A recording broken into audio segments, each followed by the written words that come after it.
جاری بھارتی مظالم غیر قانونی کرفیو کے خلاف کشمیر جرمن کونسل فرینکفرٹ کے زیر اہتمام احتجاجی مظاہرہ کیا گیا۔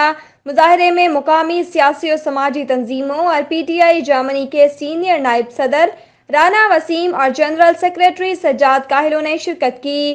مظاہرین سے خطاب کرتے ہوئے مقررین نے کہا کہ ہم بھارت کی مقبوضہ کشمیر میں جاری انسانی حقوق کی خلاف ورزیوں پر اقوام عالم کی خاموشی کی مذمت کرتے ہیں۔ مظاہرے کے دوران لوگوں میں فلائر بھی تقسیم کیے گئے۔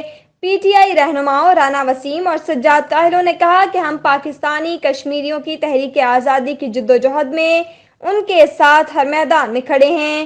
کشمیر کی آزادی اور محاصرہ کے خلاف احتجاج میں مقامی افراد نے بھی آواز بلند کی۔ Die einseitige Entscheidung, die indische Region Artikel 370 abzuschaffen, ist illegal und verfassungswidrig. Was Indien zu einer Besatzungsmacht in Jammu und Kashmir macht, kein einseitiger Schritt der indischen Region kann den umstrittenen Status ändern. Wie in der Resolution das Sicherheit der Vereinten Nationen verankert ist.